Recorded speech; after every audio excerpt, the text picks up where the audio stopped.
Okay, so I've officially started recording here. So, welcome to our weekly community AMA here at Polar.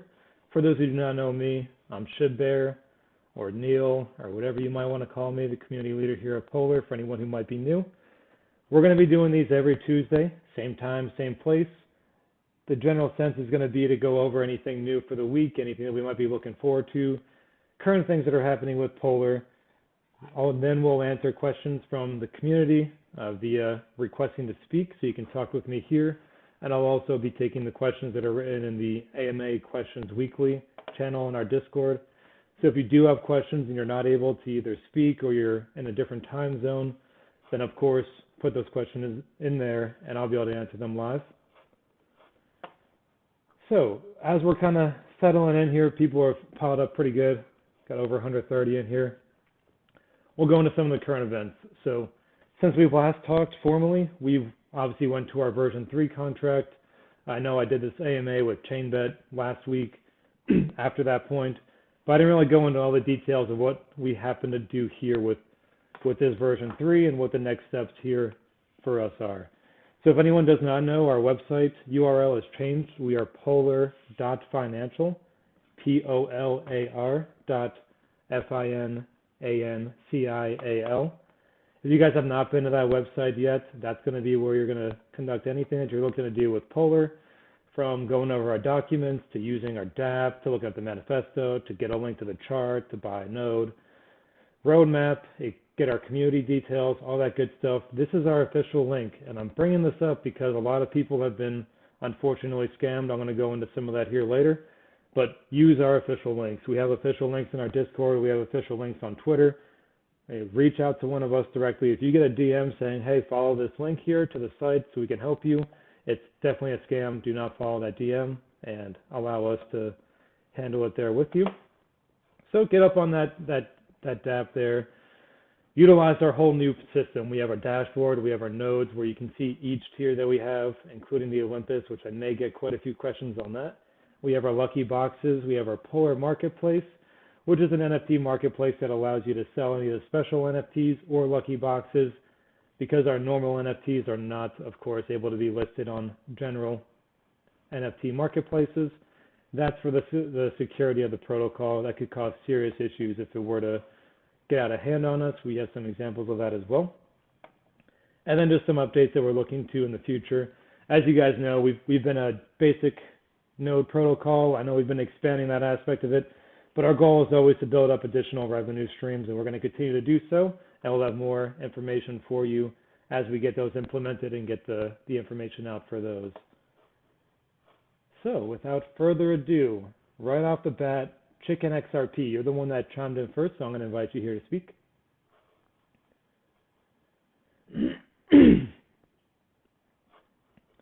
It's going to send you a request, Chicken, and then you can confirm it. And all you have to do is unmute, and you will be live. Hey, how's it going? Good. So a quick question. How do you keep the price so stable, and how long do you see it maintaining that? And in part two of my question is how are you doing? Well, hey, thank you for that. So I'll answer the second one first. I'm doing amazing. Life has been pretty good. It's exciting.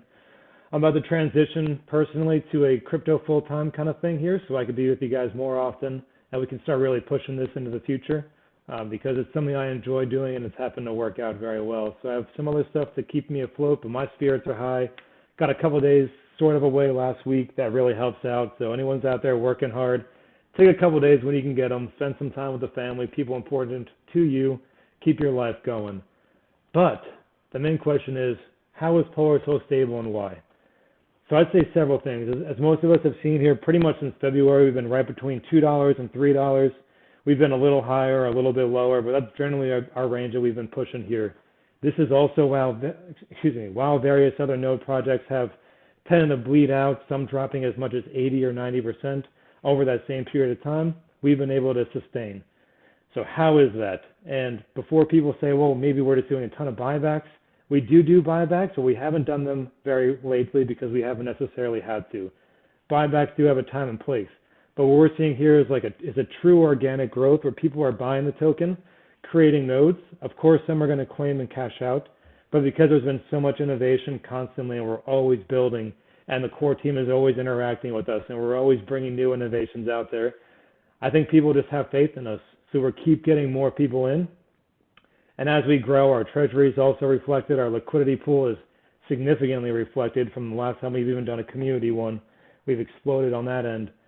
So as we keep building up very organically, very naturally, slow and steady, this will allow us to reach our additional revenue streams at a pretty good space here. And we are hoping to keep it stable. I know you asked, how long do we expect it to be in this same range?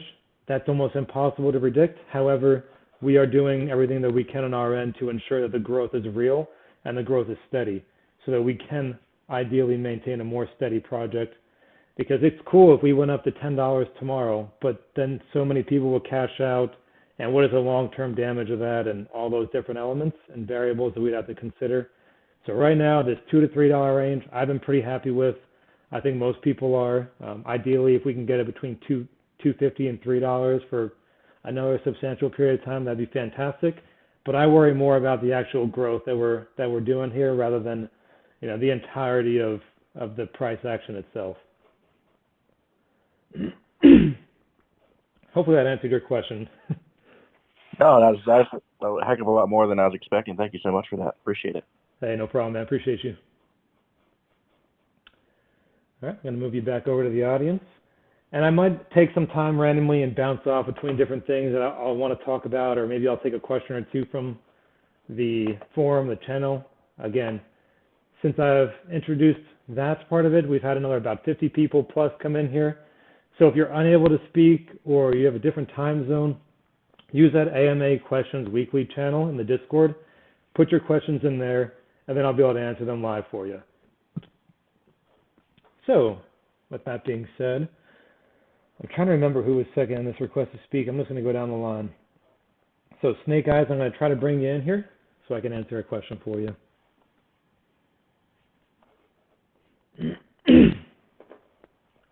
Snake Eyes is going to send you a request, and then once you accept it, you'll be in here with us. All right, he vanished there. So I'll take that little bit of time and say, hey, we're building here, and there's a lot of things that are going to be introduced here in the coming days, weeks, months, etc. So be patient with us. We do need to make sure that it's all clean and the documentation is proper and that the legalities of it are all taken care of. So we're going to keep working on our end. I know Salty and Jan and Enor and Frey and Piccolo and all of them are really working hard to get us to another step here in the protocol itself. But in the meantime, hey, patience. Our node project is still killing it, and we look forward to being able to grow from here and kind of handle that as we move. So I'm going to bring you in here, Punjabi. Hey, can you hear me? I can hear you just fine, man. How are you? Doing fine. Hey, I have a question about the new node you have that is limited you guys releasing. Is there a limit to buy, or anybody can buy as much animal can they hold? Yeah. So which one are you speaking of in particular? So the highest tier, the Olympus. Yeah. I'm talking about the Olympus.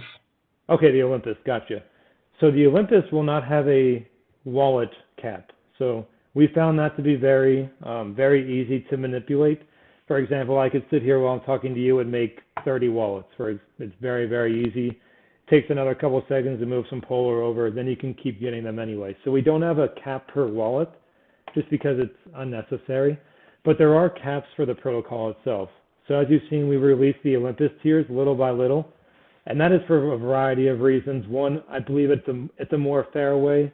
Rather than having one big whale being able to scoop up 10 or 20 at a time, we can just release them a couple at a time. I know it's a rush, and it gets people a little bit flustered sometimes when they cannot get that confirmation in time, but it is a way for us to give at least an equal opportunity for all investors to get one, maybe two if they're very lucky, but we're trying to spread it out.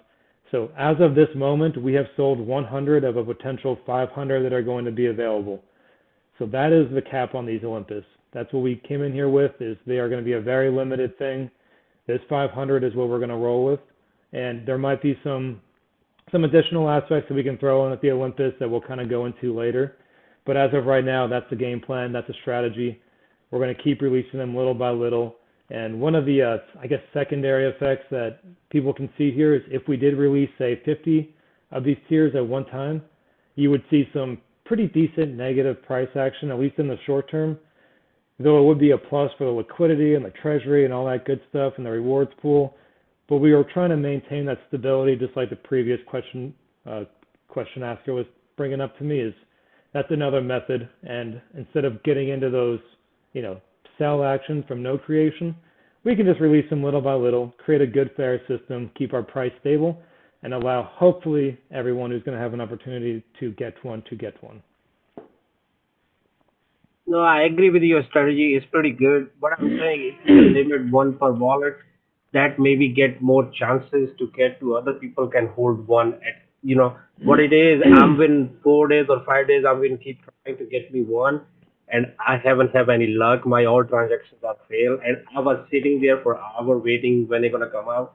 So that's why I'm just not frustrated. It's just like, I know too many people trying to get it. So if there's a limit one per wallet, then maybe everybody can hold one at a time. You know what I mean? And I agree with your strategy. You're doing good what you're doing because you guys are the best what you're doing. We don't have to tell you what to do. Hey, no, I appreciate you, man. And I totally understand that. And I really wish that we could make it so that one person could only get one or two or whatever we cap it. But like I kind of mentioned earlier, while I'm sitting here talking to you, I can make another wallet and transfer 3,000 Polar into it in the next few seconds. Very, very quickly, very, very easily. And then from there, I'll just create that new tier and I'll send it to the wallet that I prefer it to be, and then I'm set.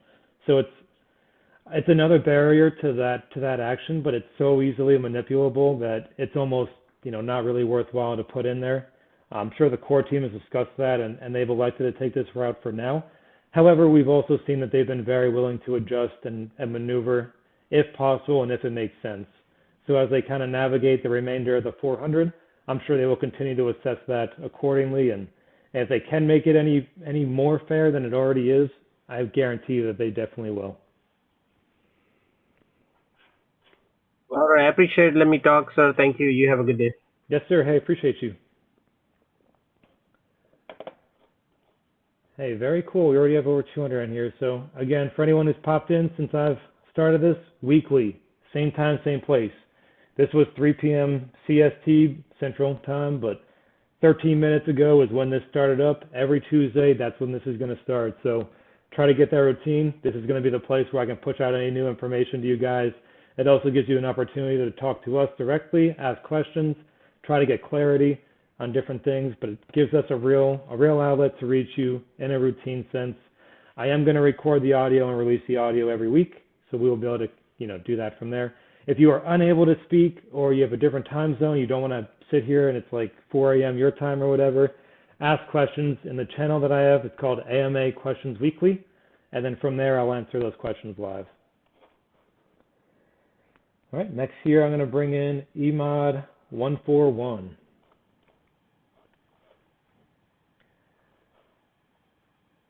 Hey bud, how's it going? Fine, thanks. How are you? I'm doing pretty well, thank you. Perfect. It's a great project because I'm really new in crypto. My question is how this can sustain, and would it be the point that you will not be able to provide the 35 Polar, or let's say 120 Polar per node? How long you think this can be sustainable? As long as customers come in and start buying the nodes. So is there an end to it, or it has a certain point where it will stop working? I mean, how does it work?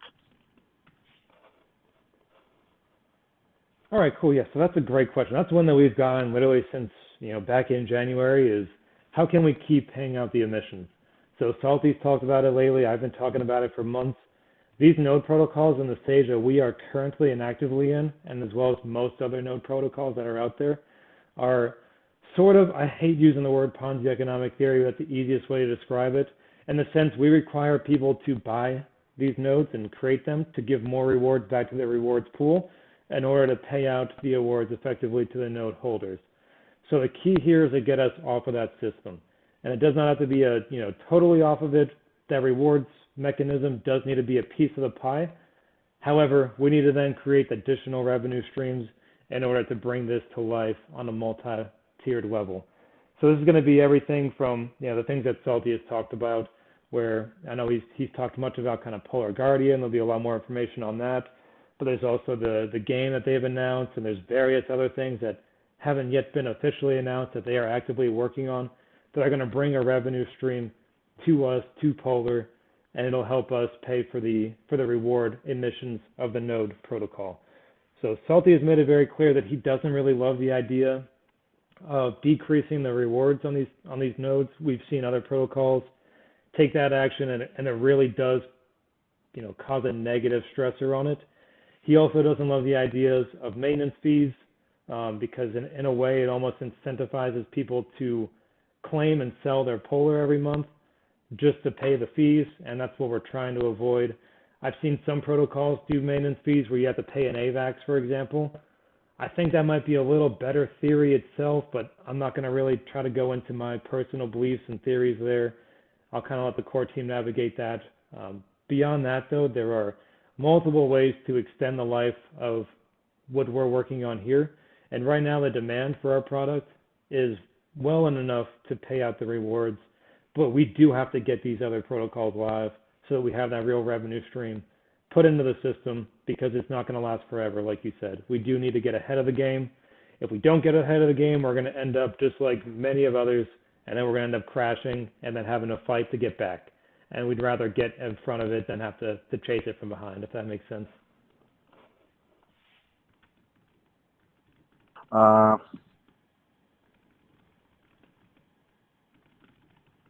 Yes, it does make sense. And I just also would like to ask a question. Would you recommend the participants who are involved in the nodes or NFTs, sorry, and this particular, would you recommend them, let's say, to buy, to reinvest their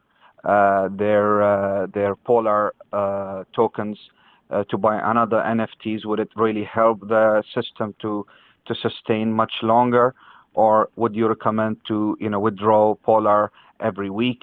Because as the protocol, to keep it sustaining, there is nothing on the website says, for instance, you keep on have to putting the nodes in, getting more new nodes, or buying new Polar tokens. So what's your recommendation for people who are in here what actions should we take to sustain the protocol?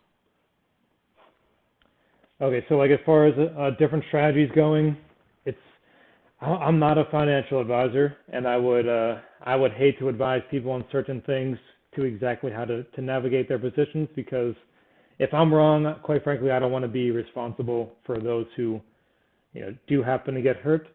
But that being said, kind of what I do with Polar is I like to compound into new nodes. It helps the protocol. I mean, it gives me a larger stake in the protocol itself. I don't really have a ton of reason to be claiming and selling Polar at this point. But if you do, I mean, you're more than welcome to. You definitely only do what you can afford to do. And I think compounding is a great way to get us there. So as we are growing and as we are developing our own little net worth of the asset, then if there is a little price decrease, okay, well, I've now increased my total node by 50% or 100% via compounding. So it kind of offsets that a little bit. It's almost like that mutual beneficial middle ground, so to speak. But as far as the protocol is concerned, I mean, as long as we don't have major whales dumping tens and thousands of Polar at a time, we're pretty okay right now. But I'm never going to tell someone, hey, don't sell, don't claim, because I've been in a project that did that as they were crashing to the ground, and it was not a very good feeling to be at the back end of that. So I'm personally not going to say that. There are investment strategies out there. I think holding Polar is a good thing. Once we implement the staking aspect of the protocol, which will be coming very soon, you can then take your Polar, claim it if you'd like, and stake it into this protocol to get some sort of an APY, rather than having it just sit in your wallet not doing a whole lot. So that could be another way to increase some of the return without kind of sacrificing the greater good of the protocol itself.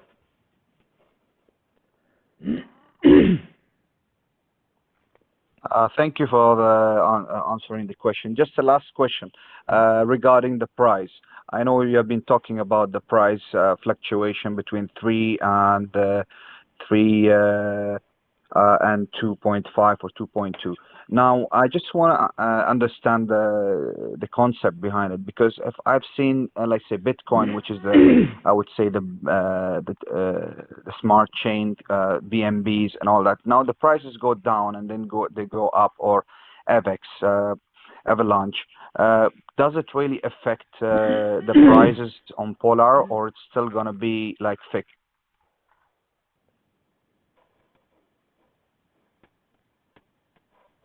Price is stable. How are you controlling those? Are you controlling it from your side, or basically you are using a technique that is controlling the price fluctuation? All right, cool. So I got most of that question. My Discord is freaking out a little bit, so can you hear me just fine? Yes, we can hear you perfectly. Okay, perfect, perfect. Did you hear just the last question before? I just don't want to take over the whole Discord, and everyone probably wants to speak up. So just about the price, let's say the Bitcoin or all other cryptocurrencies, just let's say fall 50% down, and could you keep the price at the current price, let's say $2 or $3 with the current price, or it's difficult for you as a protocol to maintain the price when the market just collapses or just drops 50-30%, like it was $63 Bitcoin, then it dropped to, let's say, 25. So the whole market collapsed by, let's say, 60%. Could you maintain the price of Polar token, or it's very difficult for you to maintain the price? Yeah, so as far as like the top 10 market cap market, the mainstream market, that's a little bit, so it's tied to DeFi directly and indirectly. So as Bitcoin goes down or up, generally all coins also follow. That includes AVAX, and then it just kind of trickles down from there. So in a sense, when the markets go down, it can kind of cause two different reactions that could occur. Either people could look to say, well, okay, I might sell my lower token, like this Polar or whatever they have, to try to get in on Bitcoin. Or you also get that fear response on the other end. It's like, shoot, I need to get out of Bitcoin. Hey, this one's been pretty stable here. Then they get in with us. So I don't know if it has as much of a significant impact as it might seem to be, because it's kind of offsetting effects that you could experience there. But we need to do is basically just have a good product. So whether the market's up, whether the market's down, we're still generating our yield. We're still getting the rewards. Good thing for this is you're accumulating in Polar. So as you're not in USD, for example, USDC, so that when Polar goes up or when Bitcoin goes down or whatever the case might be, as long as our token remains relatively stable and has a chance of coming back, then you're still pretty good on the back end. But that is nothing that we can really control as far as the Bitcoin side of it. And the main cap, we just need to handle our stuff here. Thank you for giving me the opportunity to speak, and have a nice day. I appreciate it. Hey, appreciate you, man. All right, so I think for a little bit there, I might have been having some audio issues. I think it might be resolved. So if it's not, someone let me know. Next person I'm going to bring up is Chris Wolfpup. Hey, Shib. What's going on, man? So, just so you know, it is breaking up a little bit, but generally we can hear. I personally can hear you. So I actually have 4 questions. The first one is actually tied to what you were talking about, kind of with protocol health. I know several times in the Discord you mentioned about leveling up, and I still see people wanting more leveling up done. And outside of Discord, I see those questions too. Does no one know, like, your opinion on leveling up, and try to clear it up why it's more of a luxury whenever it's released? Yeah, hey, great question, and that's a great thing to bring up here because, like you said, that does come up very often. So what leveling up is, it's something that we introduced in our version 2 contract. It's basically exchanging, several smaller nodes for one larger node. So that was a very cool idea, and in theory, it's not a bad idea, right? It gives people an opportunity to move up because we increased tiers. We were a 1 tier, then we became a 5-tier system.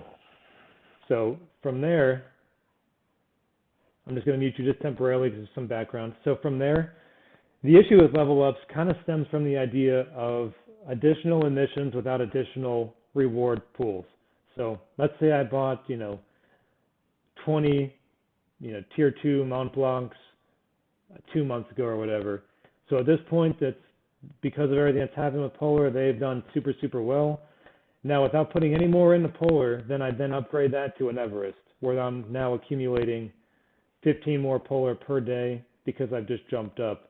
So now it puts more of a stressor on the protocol to try to handle that 15 Polar per day without ever having the new initial difference put in, for example. So it kind of causes like a direct and an indirect stressor because as you level up, it also then creates a sell pressure. If anybody was around during the V2, and you remember the big red candle that we experienced right at the time that we went live, it was not because of a hype sell-off. It was because everybody hit that level up button at the same time, and it created a pretty big, mass sell event as far as the protocol is concerned. So those are the overlying issues for the level ups itself. They still are contracted in to our current protocol, to version 3, but we do need to be very careful when we allow them. So if we allow them freely, it could put enough stress on the protocol that could push us back down to the $1-ish range, and I'd rather not be there. But let's say we get to a point where we kind of break through some of these few walls and we're trending up $4 or $5 and we're holding that. I'm sure that the core team will look back into opening a couple more, but only when and if possible without sacrificing kind of the true stability of the protocol itself. All right, I got you. Okay. Also, I just want to let you know that the Mont Blanc still has the available to level up on the DAP. Not sure if that was just something that was missed when the DAP was being worked on. No, I think that should be from the Fuji up to the Mont Blanc, correct? Yes. Yeah, so that one's still good. That's the only tier that is currently open, is if you wanted to upgrade from the tier 1 to tier 2. Okay. Second question, and I do this myself, and I recommend this to people, especially new investors who can't really purchase high amounts, is to start low and work your way up. So with Olympus having a cap once it reached 500, is there going to be something else down the line for people who can't afford to actually do that right now? So there very well could be. One thing that we've seen from the core team is that they are constantly innovating and constantly evolving. So let's say, as we've seen with the first 100, I hope I don't crash out here. Okay, it's glitching a little bit. So as we've seen with the first 100, they tend to sell out within seconds at most. So the demand for them is still clearly there. So let's say we get to the 500 point and the demand is so high. I'm not saying they're going to just decide, hey, we're just going to release more Olympus one day. But I would theorize that they take these kind of things into consideration. They say, hey, how can we continue to feed that demand element for our product? Because that's just good business, right? So whether they find some way to integrate it with a Lucky Box, or they find something else to do with the node itself, or whatever they might decide to do, I'm very sure that they're always thinking and innovating and trying to create different ways to feed this continuous demand, of course, without sacrificing the fundamentals of the protocol itself. And number 3, with a lot of things you're going with, Polar Guardian being one of them, do you have any teams that's already approached you with KYC on that? Yeah, so we've seen different things that have already gone out there pretty publicly. I know there was Spring nodes and I think Horse nodes or something like that, which horses are cool, I guess. I've never really checked out their product, but I know there's a couple of those that have at least had some public ties. So I don't know personally too much of what's being involved behind the scenes with the Polar Guardian and with different protocols that are implementing with it. I'm going to let the people who are working on the Polar Guardian kind of take lead on that, of course, and once they give me information to put out to you in reference to those different things, I'll be more than happy to go into it. But as of right now, I think it's a ever developing and growing work in progress, and it's kind of trending along either at pace or faster than expected. Okay, and last question. Sorry for taking up so long. I'm not going to really mention it because it's a polar AMA, but I'm sure a lot of people know that your time is probably going to be crunched with a few other people in the polar team. And I'm just wondering if what you're looking at doing in the future personally is going to affect your time or your the amount of time that's put in, because you guys have been working nonstop with Polar Guardian, with prepping, staking, hopefully with a new wallet and a SWAT team soon, hopefully. But do you expect anything to take away from your time here or anyone else here? Hey, I love the question. That's one of those hard reporter questions. But hey, in all reality, this is my family. So I've made it very clear with everyone here and everybody on the core team that this is where I want to be, and this is what's going to be happening here. The core team is the same exact way. None of us are going to sacrifice any time that needs to be given to Polar. So if anything, I'm going to increase my time here with Polar and just in crypto in general, because I think I've hinted at it before, but I'm formally leaving my real life job. I have some other businesses in the real world and things like that to supplement income, but I've finally got to a point in crypto that I can say, hey, if people don't know, and most people don't know because I didn't really mention it, I'm a cop in Texas, and quite frankly, it's very hard on the body. It's hard on relationships. It's very, very stressful.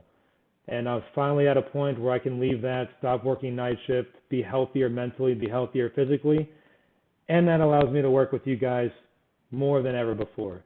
So that's what I'm going to be doing here, and I really hope to take as big of a role in Polar as they'll let me do, and they know that. I'm always reaching out to them, hey, how can I do this? Hey, give me more AMAs. Hey, give me something to do, because I love working with you guys. I love working for the Polar core team here, and you guys are my family. All right, well, thank you. And actually, I didn't know you were a cop. That actually makes me like even more, because that's what I'm trying to do. So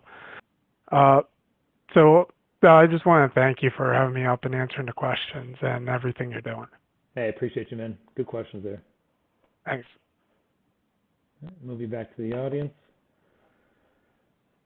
All right, cool. So you guys got another little tidbit of personal life from me, so congratulations. But hey, if you guys didn't see on my Twitter, I went to a restaurant with one of our investors over in Dallas.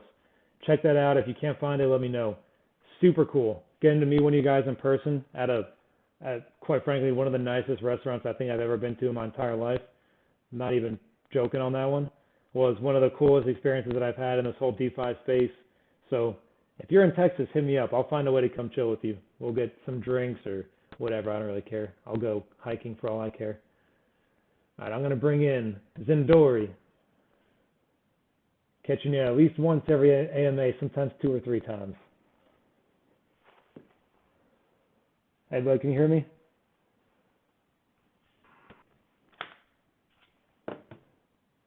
Hey, man, can you hear me? You should be tuned in.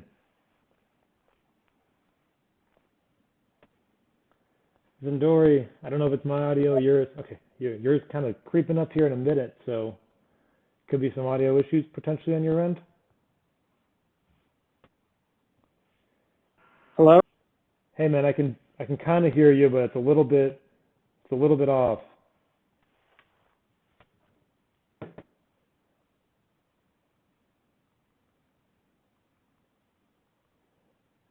All right, Zendori, one more time. Can you try again? Yeah, I can hear you now. Okay, perfect. Got you. Hey, Shiv, how are you? I'm doing pretty well, man. How are you? I'm doing well. I didn't know that you were a cop. Thank you for your service. You know, it's awesome to hear that. You know, that you're a cop. Yeah, I appreciate it. It's one of those jobs that's great. I love giving back to the community, as you guys have seen. That's really what I enjoy doing. But dang, does it get stressful on the body, and working nights for however many years is not healthy. So, time for different. Yeah, most definitely. So, my first question is, Do you see a time where Polar is gonna stop making nodes available to create, like put a hard cap on them and just start utilizing um, token utilities like staking and other utilities? Yeah, so we've definitely talked about hard caps early on, and that is something that I believe is still kind of in a long-term strategy. It's not going to be the immediate response though, and kind of as I mentioned a little bit earlier, the demand and the health of the protocol is going to drive when that hard cap does start to become implemented. But for now, we're still having the soft cap, especially with Everest and some of the higher tiers, to let them grow up naturally. If there were ever to be a hard cap implemented, let's say on the Everest, for example, fortunately, excuse me, fortunately, we also have our own marketplace, right? So we can still then generate somewhat of a revenue stream for the protocol, get the rewards still boosted and working because we have our own NFT marketplace, to which, we would avoid some of those open marketplace issues that have been seen in other NFT kind of projects. So hard cap is, I'd say, very, very likely in the future, but I'm not even gonna try to say when or how or anything like that because we really haven't been given a ton of information on that coming, to fruition just yet. Okay, thanks for answering. And my second question is,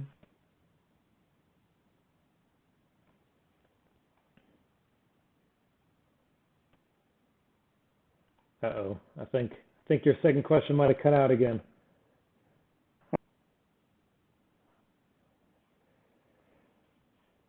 Yeah, I think it's cutting out a bit too much, man.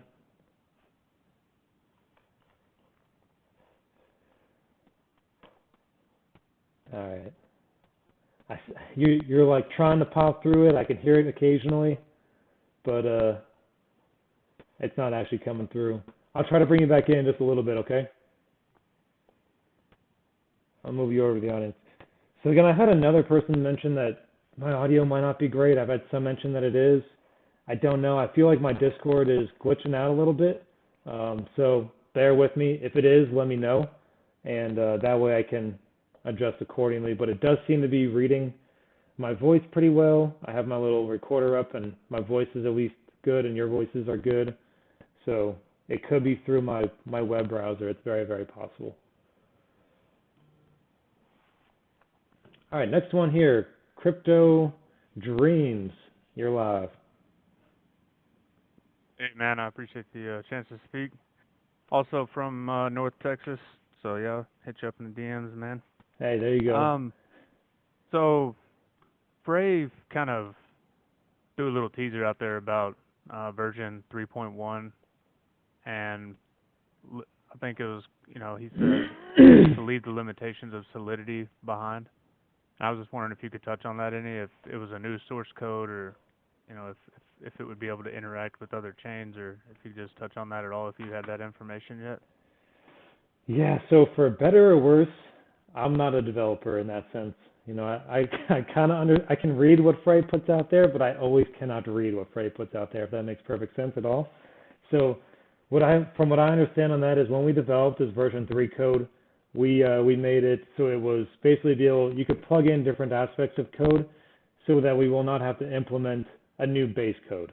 So we can bring in different things without having a migration. So that's one of the limitations of coding in general that he may be talking about, is for us to then implement what we're going to implement in 3.1, we may have had to do a migration in the past.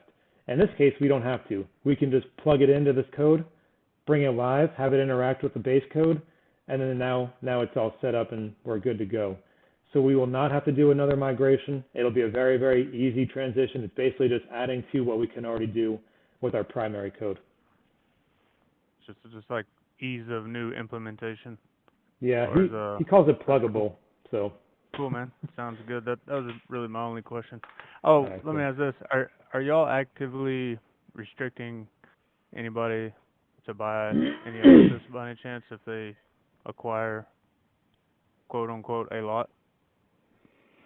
Yeah, so as of right now, we do not have any real system in place that prevents people from getting multiple into their, into one wallet or through multiple wallets or whatever the case might be.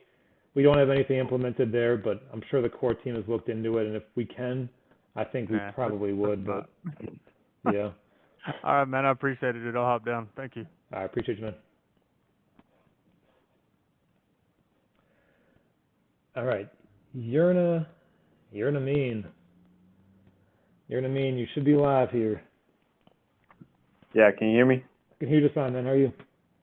Doing good, man. Appreciate the space. New to Nodes, super excited I found you guys, and y'all have been one of the projects I think I've been most bullish on, so I appreciate everything you guys are doing. I came over from the shitcoin east side, so I was curious what your guys' perspective is on listings.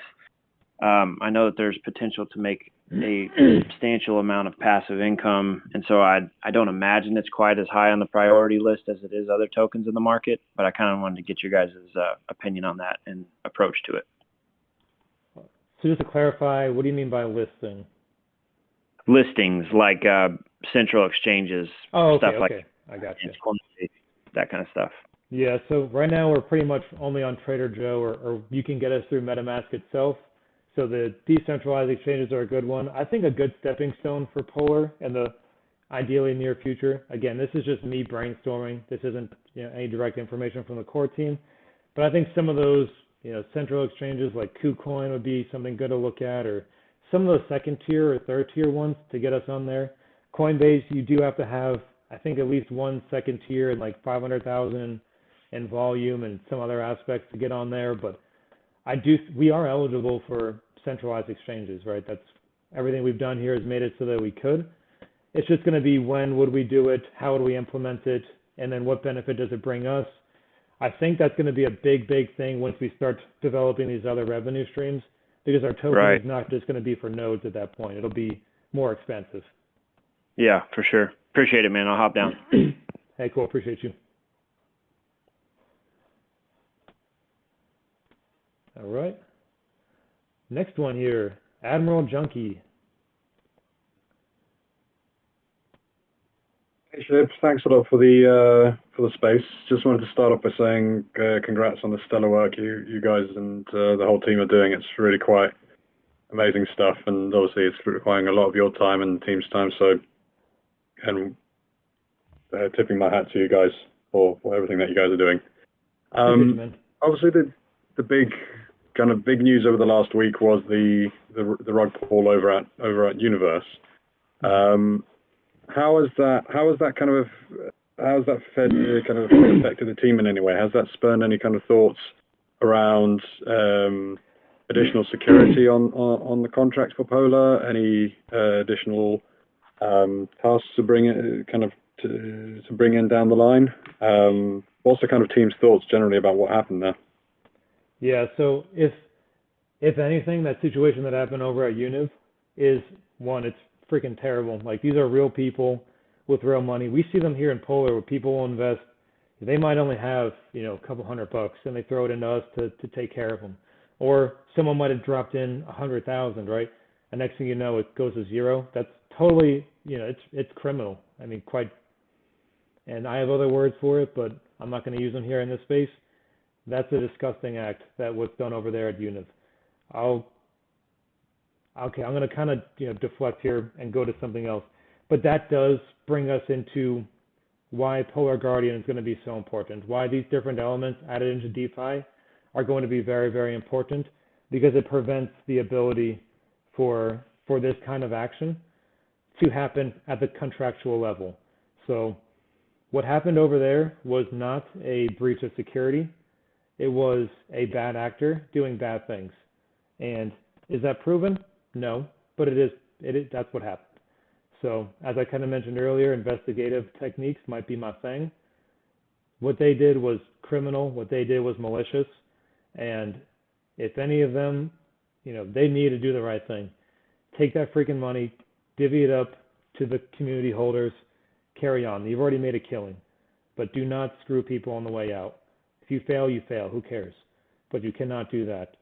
Polar Guardian, for example, is going to try to fix that at the smart contract level. That way, you literally cannot pull that money out. if you wanted to as developers or as founders. You cannot do it. It would then create a trigger event, and then a third party would have to then approve it. So for that to happen, they would have to manipulate their own people, and then they'd have to manipulate our people. And that's just not going to happen. There's no reason for that to happen. So Polar Guardian, any other additional security measure that gets into this DeFi space that is true security needs to be implemented, because we can't keep having this. Those things are what are the biggest danger to DeFi is right now. It's the biggest threat to us. As people hear about that and they said, well, why would I get into this if it can all go away tomorrow? Maliciously at that. So that needs to be ended, and there needs to be what we're trying to do as well as others, get into the space and find a way to prevent this from happening so that we can actually grow. That's kind of my thing on that, disgusting by the team. No bad deed goes unpunished either. I'll put it that way. Yeah, that's awesome to hear, and I'm really looking forward to seeing what Polar Guardian will bring along. So thanks for that. It's really confidence inspiring as well. Kind of second question I had, and it's the last one. Obviously, the limitation at the moment on the Polar market is the ability to only sell the Ruby nodes, Emerald nodes, whatever you get out of the Lockheed boxes. Down the line, are the team looking at the possibility of customizing the existing nodes that you have, if they're standard nodes? Is the idea being explored of buying customizations for those nodes, and then once you customize them, you can then put them on the market as more unique NFTs? So that's a pretty good question. I don't think that's really one that's come up, at least in conversation that I've heard, but that would be something to think about, and maybe it's something that they could implement with the seasons, or how. I mean, I'm just kind of brainstorming with you, but that would be a pretty cool idea to be able to find a way to not necessarily level up, but to upgrade your nodes. That would be an interesting aspect. Again, we don't want them all to be to be able to be sold on the open market, and then things can kind of go south from there. But that would be an interesting way to then continue a little bit more incentive, saying, hey, you might have not done super well in the lucky boxes, but if you do this, then maybe you can get, even like a random generator for one of the perks. That'd be an interesting thing. So, hey, I think I saw Jan in here, and Pray, if you guys are in here, it's something we could think about. Pretty decent little idea. Hey, you're welcome. Well, you're welcome to have that. That's my stamp on the project there. Hey, I appreciate you, man. Cheers. Likewise. Thanks, mate. I appreciate you. All right, I'm going to send you back to the audience. Hey, I love the additional questions. We're still chilling at 195 listeners, generally way more than what we have on Twitter Spaces, or at least around the same, but this is more at one time than we normally have. Again, for all who did not come, same time, same place, weekly. 48 minutes ago now, next Tuesday will be when we're going to do these every week, every Tuesday, 3 p.m. Central, 4 p.m. Eastern, 1 p.m. Pacific, and 8 p.m. UTC, and however many others I could think of at this time. Join us here, schedule it. I'll record the audio. I'll have questions in the channels and AMA questions for you to ask if it is out of your time zone. Next one, though, Chicken XRP. Back on in. No way. I made it twice, man. Unbelievable. Yeah.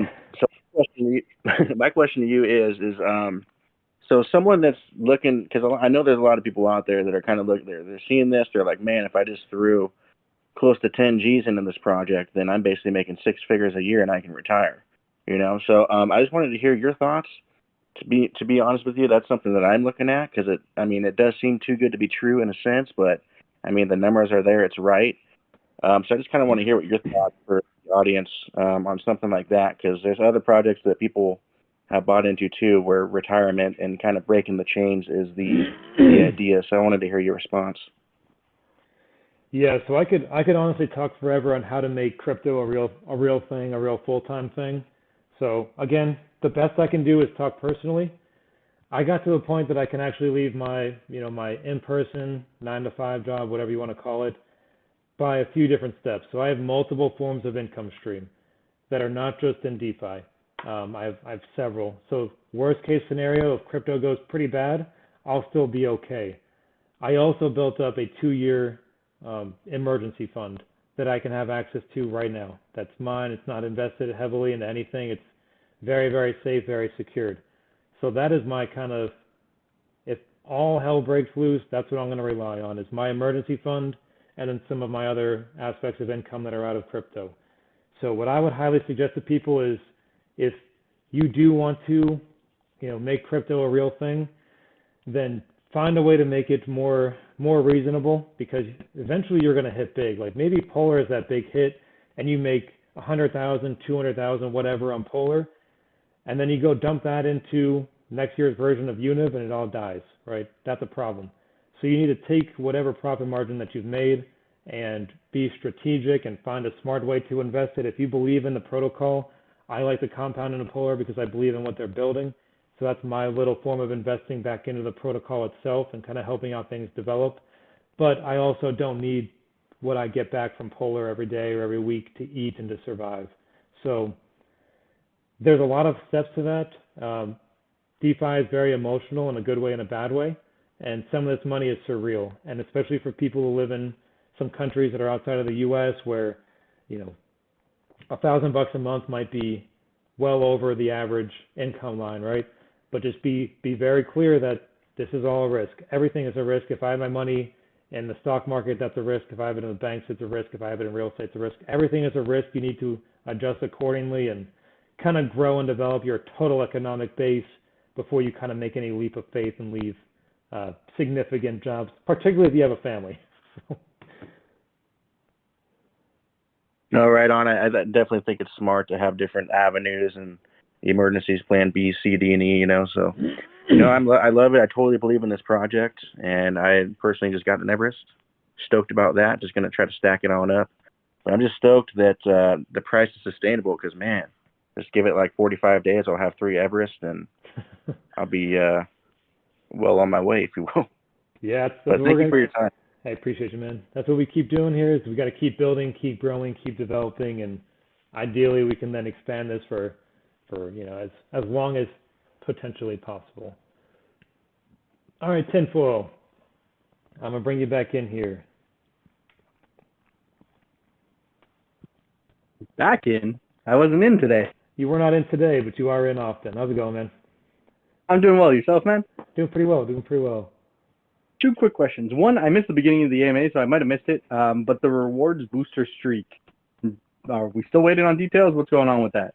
I've been holding since migration, just because, I believe in the protocol. I figured the price is going to stay about the same. But I'm just wondering if we have any more on that, because I know it's been teased a few times.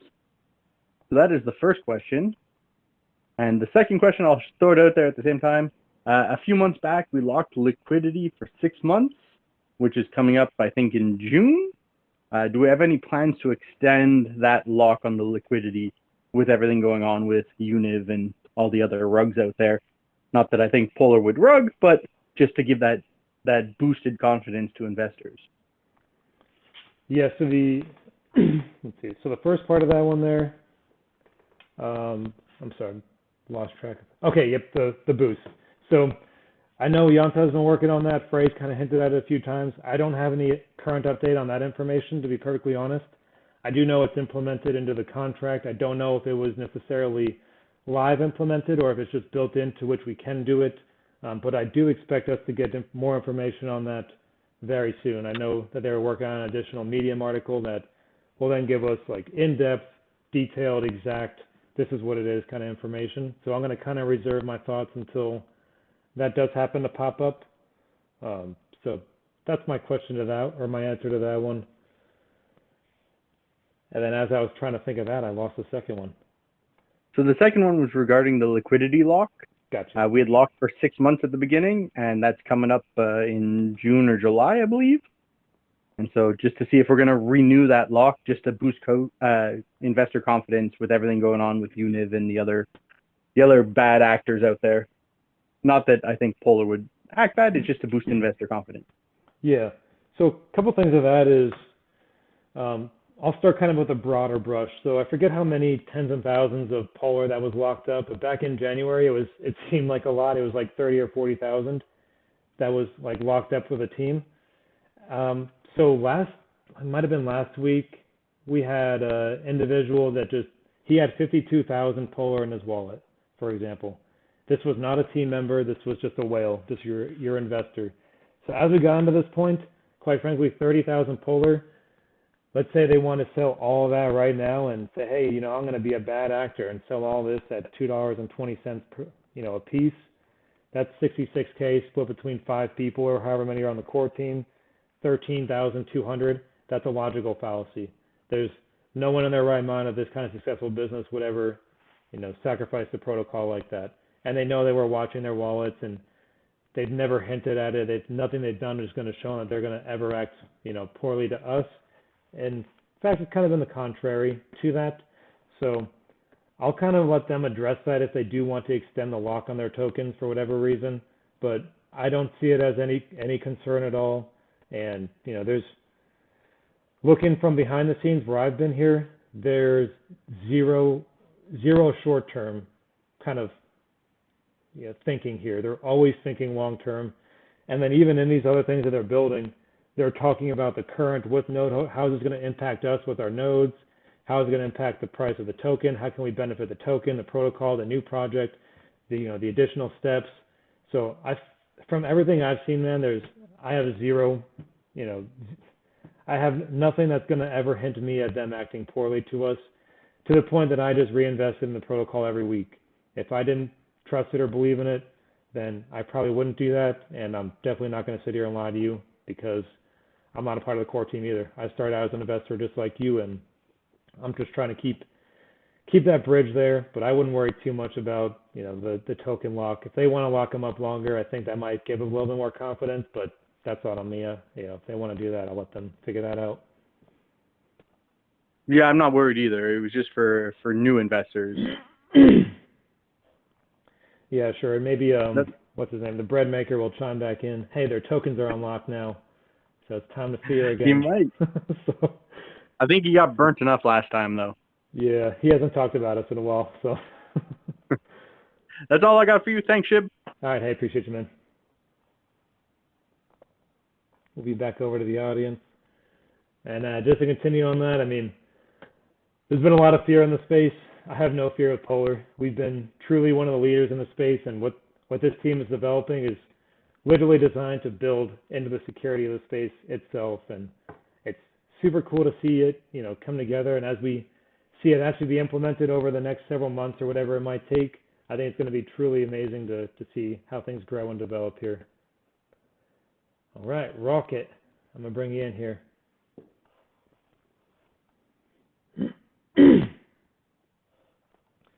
Rocket, I think it's going to give you like a little prompt, and then you'll accept it. There you go. Yeah, am I unmuted? Awesome. Nope, you're good. What's going on? Hey, Shib, how's it going? Just One, thank you for your service. It's cool to hear that you're a police officer, so thanks for all those nights that you put in. You guys already answered a couple of my questions, which is great. There were some rumors around the hard cap coming on the Everest, which, I tend to call a nasty rumor, but so excited to hear that, we're still growing, still plans as far as we can tell. I was curious about the other thing actually was Polar Guardian. Thanks for bringing that up. I had assumed that it was probably at contract level. Good to hear. I'm super bullish on that. Looking forward to whenever you guys can share some more information. But I was curious about the recently I'd actually seen some other node protocols investing in Polar as one of their streams of income, as one of their, diversifying their income. I didn't know if you had any insights or comments or anything on that. I mean, it sounds to me like a huge compliment to Polar, but I just didn't know if it was coordinated with the core team or whether it was just like they decided to set up a wallet and do that. Yeah, hey, great question there. And that is not coordinated with the core team. So we've had a few that have come in and done it. I think the most recent one was Olio or whatever they might be. But they're doing this on their own. Every product that has done it just says, hey, we've looked at the charts. it does behoove us to then invest back into the protocol itself. I know Ego has done it recently. If you're aware of what they are, they're a pretty good little project out there. But they're investing in us because they also believe in our product and our vision, and they have then seen, hey, if we invest into this, this is our good chance to get a return.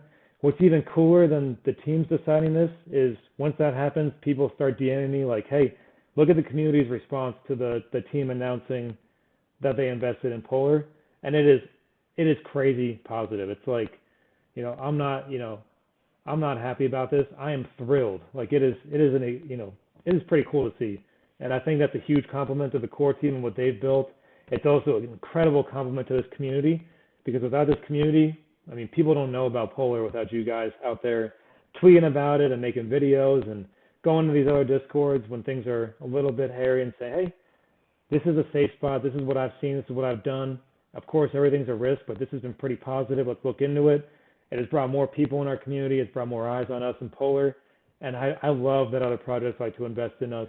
And ideally, we love talking to people. And if people want to invest in us, we are very happy to continue to deliver them a product that is going to then increase their own version of success, because the more successful projects, the better. That's what we're going for here.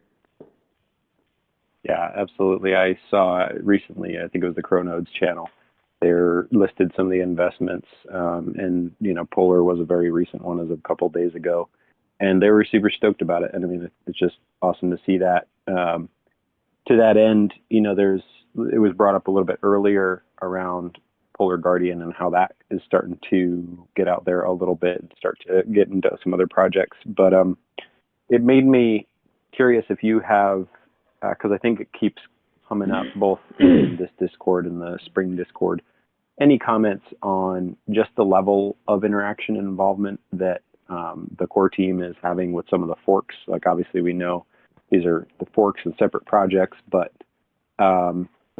is it an advisory type role? Obviously we want to see the whole space be super collaborative. We just didn't know if there was any kind of interaction beyond just kind of guidance or what that looks like.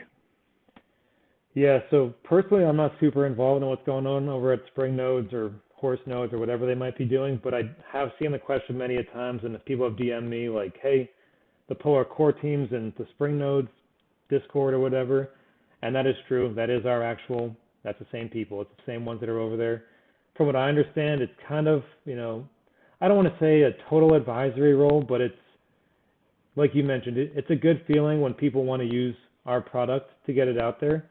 So it does behoove us for their product to be good as well, right? So if they run a bad ship and they run it on the name of Polar, that's not a good thing. But if we can at least give them some form of, maybe not even formal guidance, just, hey, this is how we can help implement your project or something in our product into your product to make it just a little bit better, that's great. As far as I'm aware, there's no direct, association with whatever they're building. I don't think any of the core team has been in the developing aspect or, really even the marketing aspect. Mine is a couple like Polar retweets or something like that. So best of luck to them. But I haven't heard anything. They haven't asked me to reach out to them. Their community leader has reached out to me one time and said, hey man, just basically what's the best way to play these AMAs and stuff like that. So it's like a mutual respect, and that's how I like it to be, and I think that's a good way to maintain relationships.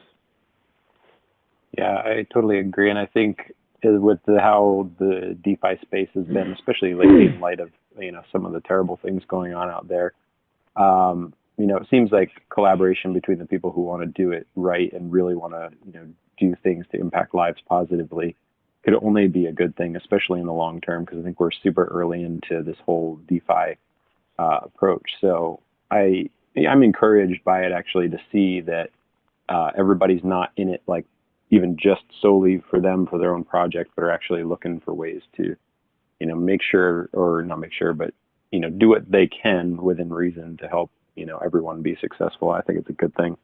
Well, that was all I had. I appreciate it. It was good talking to you. Hey, I appreciate you, man. Just a kind of quick tap back on that before I bring Chris Wolfpup back in. But you guys would be amazed by some of these people I talk to that are other project founders, developers, etc. There is so many good ethical people out there, and we all just want to build a better space. If the space itself is more secured, then our products become more secured, even if they're competitors to each other. It is truly amazing. So we saw what happened with Univ. It's not a, you kind of heard me go into it a little bit ago. It frustrates me. That's what we need to avoid. And I don't care if it's, the way we do it is by helping out a quote unquote competitor in the space, because this is not a zero sum game. If we can get a good product out there, it's going to betterment of the DeFi industry itself. That's what needs to happen. And anyone that can do it, anyone that wants to do it and is able to, they should be implementing different aspects of it so that we can have a more safe and secured industry here. I think it's a good thing. Chris Wolfpup, I'm going to bring you back in for potentially your fifth question. Possibly six, actually, too. First one, just to put everyone's mind at ease, for the new people who may still be a little weary, if Polar rugs by any chance, are you going to arrest yourself? I'm not on the core team, so I have to put faith in them. Okay, but for the real question now, I know it's kind of against DeFi policy, but I actually wouldn't mind seeing this happen if, for the people who are forking Polar, is there any way maybe to lock up the code and allow them to fork it if they go through the Polar Guardian system? Yeah, so right now our code is already public, and pretty much anyone can get in there and see what we've done with it. So I'll also tie this into an audit question, because I haven't seen it in our AMA questionnaire, but it is a real thing. So our code is public.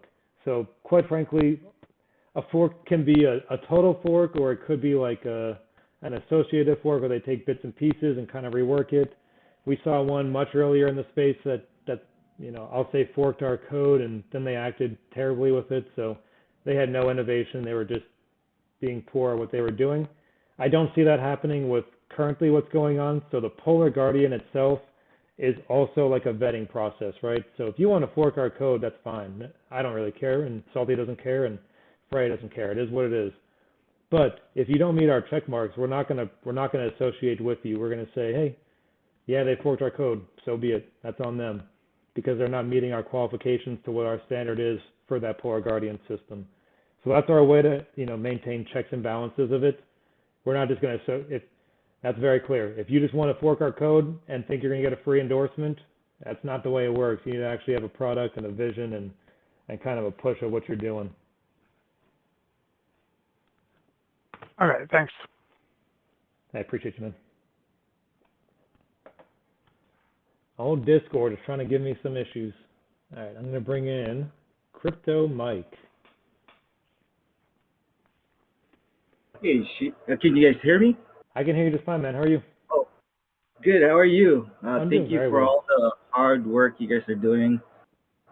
This is my first AMA on the Discord, so pretty nervous, but oh no. Yeah. So basically, my question is,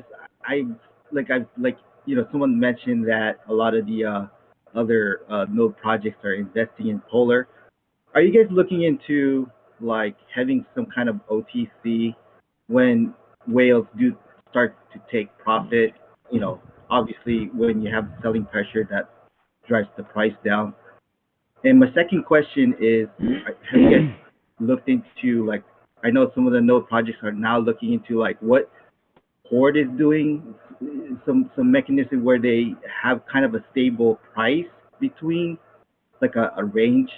I think Red Light Node District is looking into that as well. And that's my second question, pretty much. Yeah, so kind of on the first part, I mean, it was in reference to a KYC, correct? Say that again, I'm sorry? The first question was in reference to a KYC process, is that correct? No, OTC, basically. OTC. Okay, yeah, sorry. Yeah. Gotcha.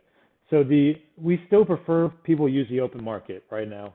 So there's been no real discussions of implementing an OTC protocol. And the reason being is, let's say person A wants to sell 10,000 Polar. Right now we have more than enough demand that once they sell that 10,000 Polar, it's just going to get eaten up instantly. So it's going to be a quick offsetting effect, and that buy process even triggers more buys. So as the token price falls by X amount of percent, people are like, cool, there's a dip, I'm gonna buy into it, and it oftentimes will then over exceed where it was before. That's kind of the open market theory of why an OTC is not super, I guess, it's not the give all kind of solution. Though there is a time and place for it, I could see that potentially being a thing. Right now, they haven't really looked into it a whole lot. And then I'll also say most of the whales that are in any protocol, they want to make money on what they're doing, right? So they're not going to drop 30,000 Polar right now. They're just not going to do it. Let's say they want to buy a new truck for 30 grand.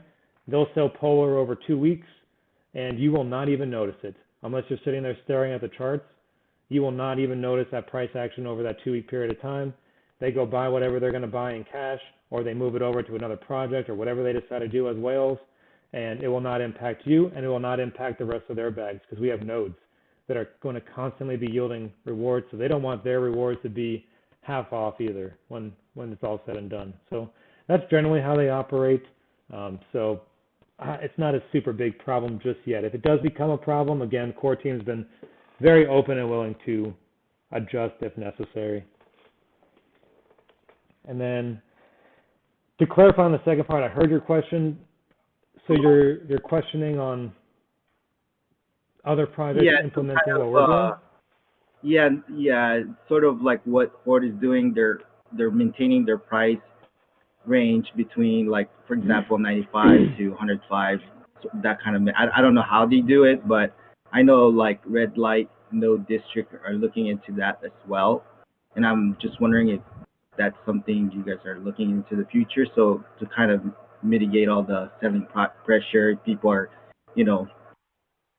like, you fear of missing out, and then you get people like, oh, the price is high up, they're gonna start, taking profit and dumps the price.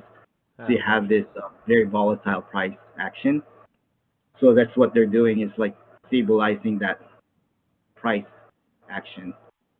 Yeah, so that's kind of what we've been doing here, but just more naturally. So we're not forcing it to happen. I've seen people or other projects do that with like a rising floor economic theory, where you have a separate treasury that is totally backing a floor price, and no, not like Times floor backing, which was not an actual back. So that can happen. Protocols can do buybacks, for example, to make the price go up a little bit. There's other things you can do to kind of make the price come down a little bit. So it is relatively easy to like manipulate price in a range, so to speak. But ours is pretty much free market right now. We're doing it just ourselves, and we are not running like a hype train. So we want our growth to be slow and steady. That Red Light District or R&D or whatever it's called, they were one of those super hype launches. I remember when they broke AVAX, and then now they have to kind of figure out how to solve the problems that led to them. For better or worse, we didn't have that at Polar. We came back in last January, and it's just been growing and growing and growing and growing ever since. But we never really had that, hey, we're just going to break the protocol sort of influx. So that has helped us out in the long run. That being said, we do need to consider how sales impact things, the additional revenue streams, how they're going to support the node protocol in order to maintain, develop, and grow the protocol itself. So those are always things that we look at.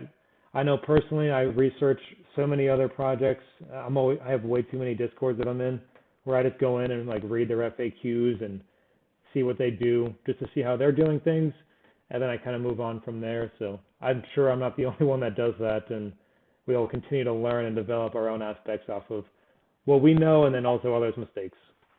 No, that's perfect. I mean, I believe in organic growth. And like you said, the way you're doing it, it's similar to, in an organic way. Mm-hmm. No, I appreciate your answers, and thank you very much for taking me. Hey, I appreciate you, man. All right, cool. So we've gone 1 hour and 15 minutes, which is good. I like keeping these close to an hour, maybe an hour and a half. I'm going to kind of go through some of the text questions that I did not answer yet in this AMA here. So one of the biggest ones we've seen in the Discord is there's going to be many of nodes reaching ROI on May 15th or 14th or whatever it is, I believe 15th. So what is Polar's idea to stop an alleged massive dump that could happen from all those nodes reaching their ROI day at the same time? So a few different things that have happened already. So when we implemented this version 3, a lot of these other projects, when you reach whatever their ROI is, the claims tax will go down to 1% or 0% or whatever it might be. For our Everest, it goes down to 9% from 22%. That's still a very substantial decrease, right? That's a pretty significant thing. However, because it does not go down to 0 or 1%, it does allow for people who are going to claim, they would have already claimed, or they're constantly claiming, or pretty much doing that. We haven't put people in a position where they have to hold their Polar for it to be worth it for them. Or, excuse me, right, like have to hold their claim. So this allowed kind of like that natural free market aspect of it benefits some people to wait the full 34.57 days. It benefits other people to claim every day and do whatever they're going to do. And it does create a little bit of a distribution aspect. So it will not be one big massive event right at the moment that May 15 hits or whatever. Could there be a decrease in price? Sure, just off of the theory of it itself. But if it does, I foresee it to be very, very short-lived, if anything at all. The other thing that we've done is obviously we released the Tier 6 Olympic nodes 2 weeks later. What are people going to do to get Polar 2 weeks after a launch of a migration? They're likely going to have to claim, right? So while the aspect of the claim part of it reducing on the 15th, where your ROI tax does decrease, they would have then already utilized the Polar to get a Tier 6, or they've already claimed it and they said, well, cool, maybe now I can make another Everest, which then increases that ROI date from that point that they've made it. Or maybe they'll like to sell it, but either way, that then it creates another distribution aspect so that we're not having it all on one day. It did kind of make it a more sporadic situation. And then on top of that, we are also building all these different revenue streams, and hopefully we have more information that gets released by that time to then instill more confidence in the protocol itself, which will say, hey, maybe I don't want to sell my Polar just yet because I believe it's going to get more valuable, or I want to compound into more nodes because I think that they're going to be more valuable in the long term. So there's only, half a dozen different ways to help mitigate that, but nothing is ever perfect. So if there is a little drop off and you have some money hanging around and you're hoping for that to buy in, and it happens, and that's great. I personally do not foresee it being anything significant or long-lasting. Next question on there was about the Spring Team. I've already answered that one. I did get a question about utility for the marketplace itself. I've kind of answered that vaguely, but I don't have a ton of information on that yet. But I think it would be a good idea for the core team to implement some more aspects of utility via the marketplace so that it does encourage people to use it more. Who want to use it anyway. I think that'll be a very good thing for our marketplace and for what we've done. Let's see. Leveling up. I've had questions about an Olympus special box too. That would be interesting, but I'm going to let the core team figure that stuff out. That is out of my pay grade. The bonuses we've covered. I should get more information on that pretty soon. Any more information about the Polar credit card teas? I have none, but I'm interested. So whenever I get more information about that, I'll be pretty excited. I did have a question about KYCing for an Olympus. That is a very, very tedious process. That would be a solution, but I don't necessarily believe that is going to be the solution the core team would want to take. But that is a good question, January 23. I don't foresee that happening, but that would be a solution if it does become a problem. And next one here, the only issue I have with Polar is the lack of responses giving creator codes. So I'm just going to ask people kind of bear with us here. All of us are so engaged in various different things for Polar and just in life and really keeping things together. I know we are getting through those creator code requests as quick and efficient as possible. If you guys see how many tickets that we get every day just for limitless things, we really try to get through them one by one. If I'm going through them, I try to tag the appropriate people, but those appropriate people might be busy or traveling or building a medium or doing whatever they're doing. Bear with us. Remind us if needed. So don't be afraid. I'm not going to, none of us should get mad if you need to re-ping us and say, hey, can I get a little update on my creator code via this ticket? Cool. We'll look back into it, get you taken care of little by little. But Frey did mention, hey, it is delayed. Open the ticket. We're going to get to them. It's just we have so many. We did set the bar fairly low for those creators to get, so there's a lot of people who want to get involved in it. So we'll take care of you there, so fear not, we will get that done. I have a question about a liquidity pool, which an LP would be great for Polar. They also kind of combined into like a bond aspect where it's a locked-in token liquidity pool.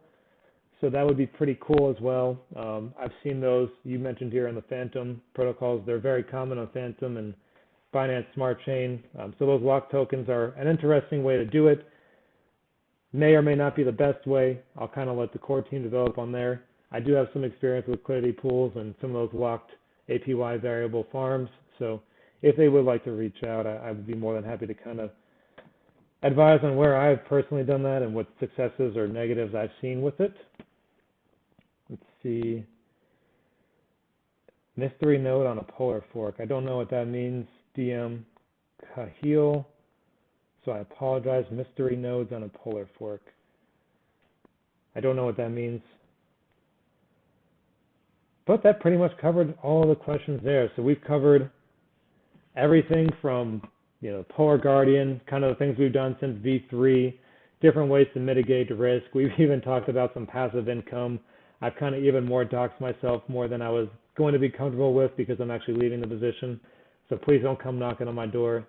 It's not necessarily a good place to be. But if you would like to chill and you're in Texas, I will chill with you. Hit me up there. Core team is working endlessly. So give us suggestions. Use that protocol idea channel. Our advisors are always going through there trying to get the information to us appropriately. Some of the stuff that we're going to be releasing here in the coming days, weeks, months, etc., is going to be very, very interesting to get into. And quite frankly, it's the primary reason that I am so convinced to just reinvest into Polar every single week like clockwork, because I can do this for us here, and it's good for the protocol and good for us growing. If you have any questions or any comments or concerns, you know that we're always in the Discord. Hit me up in DMs. Most of our DMs are open. We can answer it from there. I know we're still going to get questions about level ups, questions about Olympus. Keep hitting up the general chat in Discord or the price talk or whatever you guys choose to do. Tag one of us if it's pertinent. Tag me at any time, whether it's pertinent or not pertinent. I'm more than happy to jump in there and chat with you about it. But there's so much that we covered here in the last hour and 22 minutes. So I think right about now is when I'll kind of be closing this down. But just to end it formally, we're going to then continue to have these same time, same place, every week. Tuesday was 3 p.m. Central, an hour and 22 minutes ago is when they're going to start. I have it recorded. I'll get the audio up here later today, and I'll put it in the AMA recordings for us. And then we'll keep this going every week, keep building those questions. You'll get an update. Some weeks might be more in-depth than others. Some weeks might be very short and brief if we don't have a whole lot going on. But nevertheless, you guys tend to have questions and bring them in every single time. So I'm good with that. And without further ado, unless anybody has a last question that they want to hit that whole request button on, I'll bring us up to a close. Going once, going twice. Hey, I appreciate you guys. Remember, like I said, you're my family, so look forward to seeing you in the Discord and catch you at same time, same place next week.